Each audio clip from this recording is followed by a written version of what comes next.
All right, guys. In this video, I want to talk about some of the traits that make traders successful traders, and some of the traits that distinguish, successful traders from traders who either don't make it or continuously struggle, never really break through. It's not a very clear dividing line between where those people are, because a lot of times you'll see people who, put together very, very good winning streaks, and they appear to be successful, and for whatever reason, there's a glitch in the system and they blow up, right? And so in that sense, the characteristics that make a successful trader is what I would consider survival, right? It's helpful to think of the market environment as, similar to the environment that exists in nature, right? Where there are no protections, right? If you are constantly exposed to existential risk if you're a predator in nature, especially if you're a prey. But you're always constantly monitoring your environment to make sure that you survive. And that is the same way that I believe a trader should interact with the market. And, it's very different from the way that society works, in the sense that society has a lot of safeguards, a lot of different protection mechanisms. If you're in a developed country, to protect people from the most dangerous scenarios, and essentially to ensure their survival. So we're living in a state where our survival is almost guaranteed, but our upside potential is also limited. So it can cause people to get into these debilitated states. But now when you're interacting with the market environment, you sort of break that mold, right? You're constantly in a struggle for survival. And if you think about it from the framework of a predator, and the predator, does it really matter over the long term how successful a predator's kill is in any one time? It doesn't really matter. And it's the same way with the markets, right? I mean, you could have, hit the home run trade of the year, and in the big scheme of things, it doesn't really matter, because the ultimate goal is survival, right? If you have a big kill one day, that doesn't mean that you're going to be able to withstand the hardships that come in the future. And that's really the test of, do you survive? Do you thrive in the market? Can you survive, right? Like when market conditions get severe, when there's black swan events, when there's, you know, different events in the market that breach what, the expectations that exist in the minds of the most people in the market, right? When the market does things that people don't think is even possible. And that will happen. It will happen. And the more you trade, the more times it will happen, right? You'll see it many times in the career. So it kind of leaves you in the situation where if you want to have a profitable career, you have to have some type of system to navigate that. And kind of leaves you in the situation with the only way to succeed as a trader is to succeed in those market environments, right? It's like, you take people who are, the classic story is, people who just are wildly profitable in a bull market until they aren't. And then when they aren't, they blow up and they're done. They wash out, right? I mean, that's a classic story, but it doesn't always follow that trajectory. Sometimes it can happen in some way that's totally unpredictable. So in that sense, I think of a good trader as, if you think of like an army veteran, right?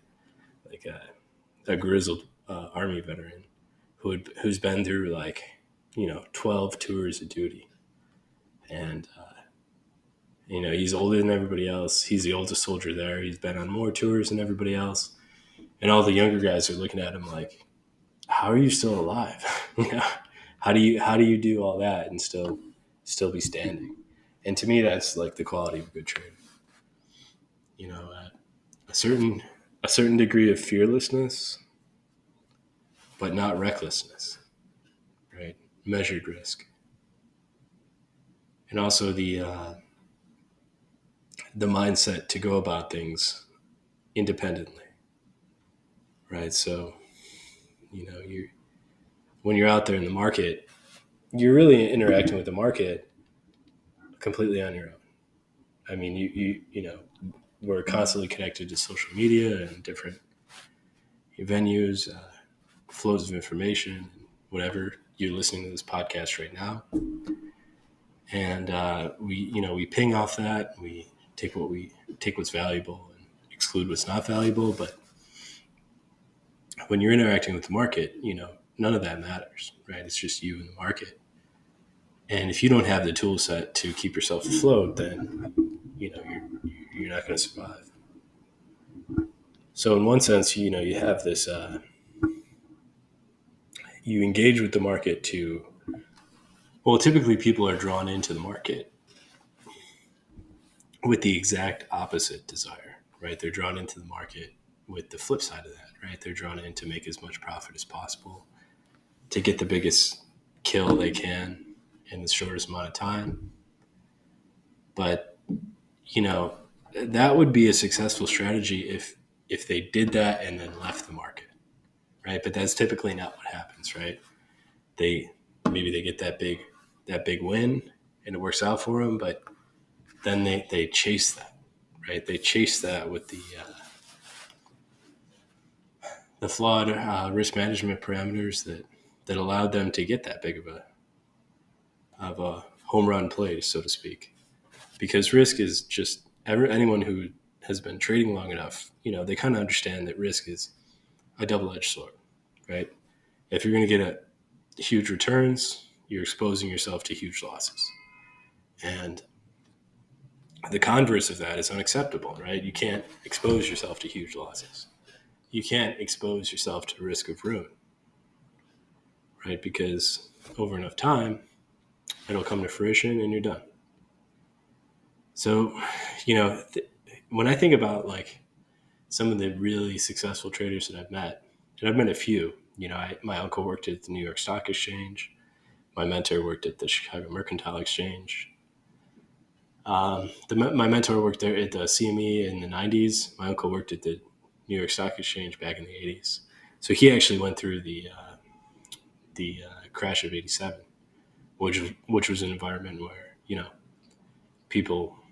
What happened in the crash of '87 was something that had never happened before, and honestly, people didn't think it was possible, right? Because nobody'd seen it. It just existed outside the realm of what people thought could happen. And, everybody had to either survive it or, they were done.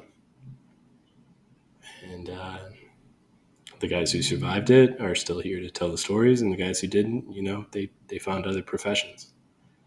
But, the one thing in common I notice among all those guys who, the guys who've been at it for 20, 30 years, and they have a very developed sense of self-awareness, so they're able to identify what they're feeling constantly. And these are not like necessarily sensitive guys, right? They're guys who are on the floor, right?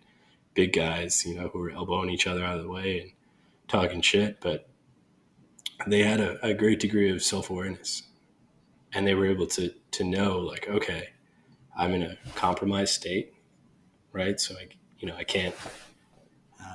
There's certain limitations placed on my behavior due to that, and I've noticed that among everybody, right? Everybody who had made that, who had lasted into like a 20, 30-year career. And the other strange, weirdly common denominator I noticed among them is a sense of mindfulness. Not necessarily meditation, but some gravitation towards a sense of mindfulness. And these are guys, down at Wall Street, in the heart of Chicago. These are not guys sitting under a tree all day meditating, but they all had a certain respect for that type of practice, so to speak, which was odd considering, their culture and where they were from, but it was a common denominator I noticed among all of them. And they all had some type of practice. For me personally, that's long distance running. I'll go out, I'll run 3 hours, 4 hours, you know, um, just to clear out all that thought. You just either meditate or run until, you sort of run out of thought power, essentially. And then whatever you're left with after that point, you sort of, you know, are in this place of thoughtlessness where you can, at that point, reorganize your thoughts on a very deeper level, on a subconscious level that you weren't able to access when you were trying to do it prior to that state. So it's one of those states where people try to engineer because they know that it can, it's a tool to really dig down and to recalibrate some of the underlying beliefs and underlying practices that that govern their life, essentially.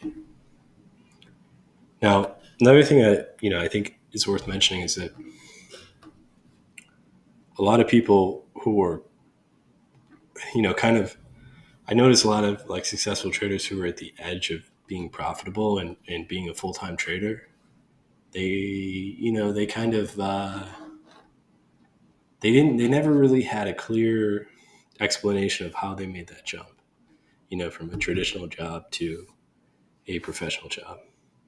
Because it always happens that way, right? It's always, um, at some point they had a normal job and then they switch over to the full-time trading, and they never had quite the transition story that you would expect normally. It was some type of, it was more so of like, well, they'd be like, well, I just did it, or it just happened, or I was not planning on doing it, and that's just the way it ended up. And that seems to be a story I get all the time. And, for somebody on the edge, I think it's helpful to know that, whatever kind of anxiety or uncertainty you're feeling about that jump into full-time trading, that I think everybody feels that, and it's normal. And the only way to do it, really, I think, is to just do it, right? Just just make the jump. And now maybe you want to demonstrate a little bit of profitability before you do that, of course. But if you are profitable and you have been profitable over a consistent period of time, maybe it's time to make that jump. And if you don't swim, you don't swim. But sometimes that's the only way to find out where you really are. Anyway, I hope you like this video. It's a little bit different, but I type to draw on some of the experiences, some of the guys I've had a chance to meet through personal friends, who worked at these professional exchanges, and through my mentor as well. And you meet a lot of these different people who generally come from all walks of life, and but then you start to notice the things they have in common, right? And I really pick up on that, and that's not lost on me. I notice that, and the more I dwell on that, the more I think that type of whether it be the self-awareness or the mindfulness or the of course, another thing I didn't mention was the discipline. Take your pick, but essentially, you see these certain character qualities that pop up routinely over and over, and it does make me think that if you want to be able to cultivate those characteristics as almost a necessity to make that jump. And it may be the dividing line between people who don't make it. It may not be necessarily a technical issue with their edge or their methodology. It might be something a little bit more deeper, something that in their maybe their discipline or their habits that they never sorted out. Anyway, if you like this video, just like the video, subscribe to the channel, and I think I'll upload a few more psychology videos to the psychology playlist. So if you're interested in that, just keep an eye out for that, and see you in the next one.